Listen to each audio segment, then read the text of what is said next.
Sri Yesus Sang Putra Daud Panglimbang 5 menit dina Jemuah Legi tanggal 5 Desember tahun 2020 kapethik saka Injil Matius bab 9 ayat 17 tekan ayat 31.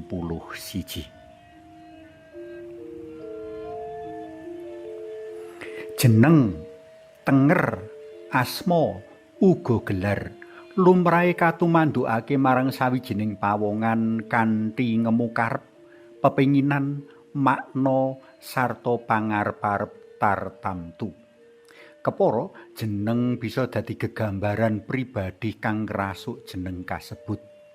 Sadrema conto, sawijining bocah dijenengi Bardi, amrih tembe rikala diwasa dadi manungsa kang sabar ngupadi. Sabar ngupadi tegese wulet ing kupiya, adoh ing nglukru, gedhe mring keyakinan bab ginayu tujuan, saengga maujud ana kahanan sengkut lan gregut ing tandang gawe. Wong buta loro kang kasarasake dening Gusti Yesus ing waosan dina iki padha nyebut Gusti Yesus minangka Sang Putra Daud. Marang Sang Putra Daud iki, wong buta sakloron padha njanggolake pangarep-arepe amrih bisa melek kanthi panyuwunan. Nyuwun kawelasan, duh putraning Daud. Njur sapa to sak temene Sang Putra Daud iki? Tembung Putra Daud ndumuk marang sawijining paraga kang kajanjekake dening Gusti Allah marang Raja Daud. Paraga kang uga mujudake tedhak turune Raja Daud mau bakal mengku kuwasa sak lawas-lawase. Putra Daud uga bisa kamangerteni minangka Mesias, Sang Jinebadan utawa Sang Kristus. Ya Sang Mesias iki kang bakal mulihake kamisuwurane bangsa Israel kaya dek panguasane kacekel dening Prabu Daud buyute biyen, kepara luwih saka iku. Daya kuwasa Sang Mesias ora amung winates kuwasa kadonyan wae, ananging kuwasa kang tanpa winates lan tanpa wangenan, alias daya kuwasa langgeng. Amung daya kuwasa rohani kang sipate langgeng. Kagayutake karo kang katindakake dening wong wuta sakloron.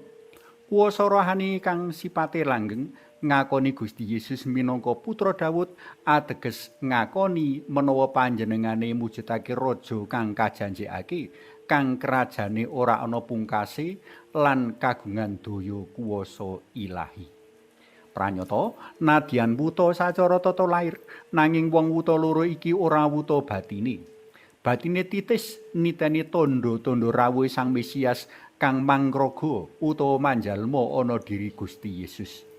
Nadyan ora sumurup wong wuta sakloron krungu apa kang katindakake Gusti Yesus.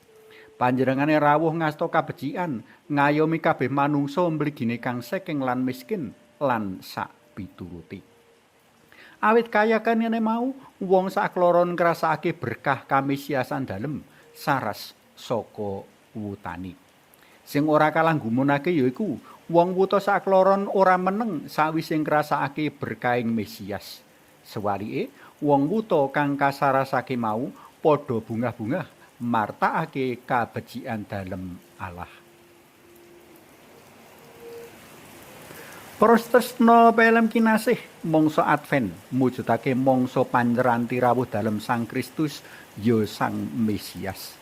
Awit saka banget becik lan luhuring pribadi Mesias kaya kang wis dialami dening wong wuta sakloron, prayoga katuwuhake ing diri kita rasa pangarep-arep kang kandel lan greget. Amung kanthi cara mengkono, kita bisa mahargya rawuh dalem kanthi mirunggan. Suwawi sami munjuk, kunjung asma dalem Yang Rama so Yang Putra Tuwin Yang Roh Suci. Amin. Sri Yesus Putra Daud mugi nyarasna manah kawula ingkang wuta mring panandhang lan kasangsayanipun sesami, amrih sesami ugi saged ngraosaken kabingahan rikala panjenengan dalem rawuh tembe. Mugi linurna Yang Rama Yang Putra Tuwin Yang Roh Suci kados sing mula buka sakmenika sarta ing saklami-laminipun. Amin. Kunjung asma dalem Yang Rama so Yang Putra Tuwin Yang Roh Suci. Amin.